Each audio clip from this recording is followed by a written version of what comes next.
C'est le 25 mars 1925, dans le quartier Centre-Sud à Montréal, que Jeannette Bertrand vit le jour.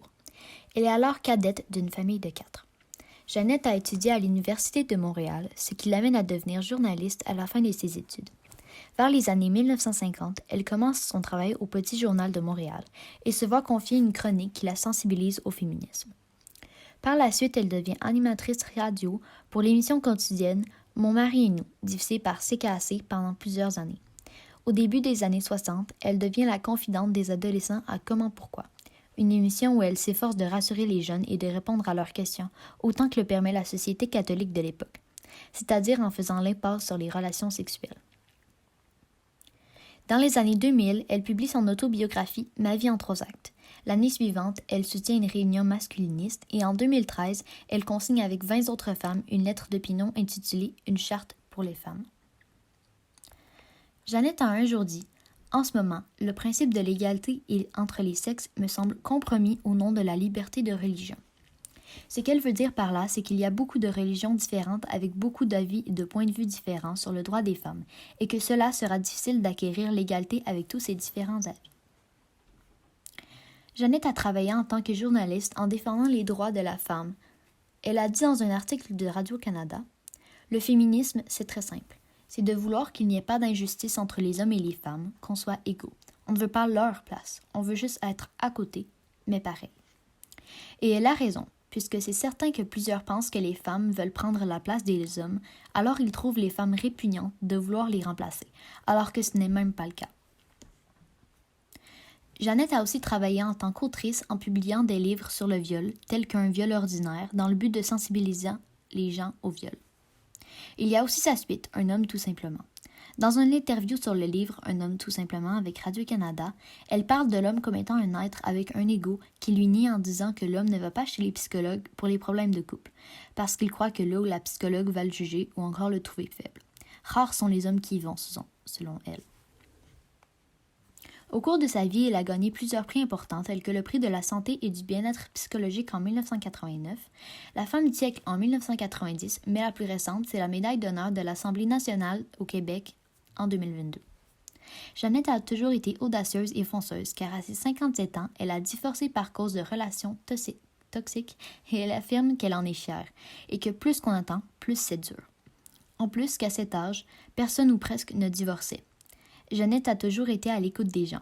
Elle a eu un courrier du cœur pendant 17 ans. Elle affirme que ce courrier lui a donné le goût de penser aux autres et de s'occuper de leur malheur.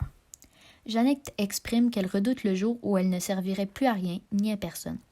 Cette phrase affirme donc qu'elle est travaillante et aime être occupée. Cela se voit aussi à travers toutes les choses qu'elle a accomplies dans sa vie. Jeannette Bertrand a combattu toute sa vie car toutes les inégalités qu'elle a vécues et vues ont alimenté sa colère, et c'est pour ça qu'elle défend l'égalité pour tous maintenant. Elle a plusieurs filles et petites-filles dans sa famille et elle veut un meilleur monde pour eux. Jeannette Bertrand est maintenant âgée de 97 ans et continue d'avoir des propos et des actions à jour, comme le lancement de son livre avec Laurent Turcot, qui sera disponible en librairie quelques jours avant sa fête, le 25 mars, qui lui donnera ses 98 ans.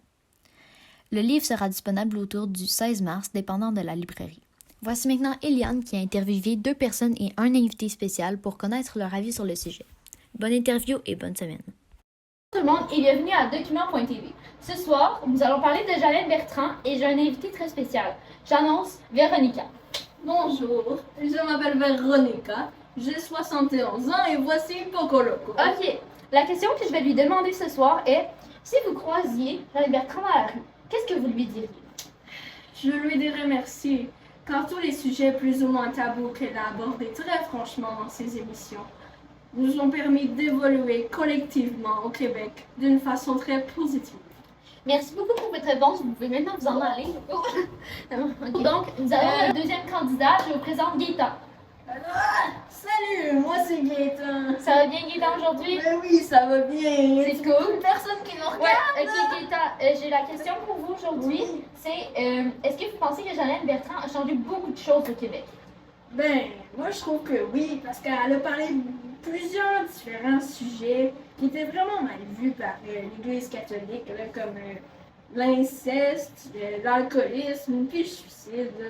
Moi je suis vraiment fière qu'elle l'ait fait parce que sinon, là, on serait encore pogné dans les préjugés de l'époque, là, tout ça. Là. Ouais. Merci beaucoup pour votre réponse, Gaëtan. Vous pouvez maintenant vous en aller. Bye bye! Donc, il y a un dernier candidat, ça va être une surprise. On va maintenant accueillir le troisième invité, l'invité spécial. J'appelle Jeannette Bertrand. Bonjour! Bonjour! Bonjour, c'est-tu correct si je vous pose une question? Mais oui, mais oui. D'accord. La question, ça va être quelles étaient vos motivations pour faire tout ce que vous avez fait? Pourquoi? Ben dans le fond, j'ai deux petites filles. Puis quand j'étais petite, j'étais vraiment naïve, voire niaiseuse. Puis j'ai pas envie que ça leur arrive la même chose. Je veux vraiment faire changer les choses. J'ai 6 arrière-petites-filles également, donc ça me donne 8 bonnes raisons de changer les choses. Puisque je veux pas qu'ils aient peur de se faire agresser le soir. Donc, voici mes motivations. Mais on est loin d'être rendu là, hein? Bon, vous pouvez maintenant dégager, ça va être fini pour ce soir. Donc, on se revoit la semaine prochaine.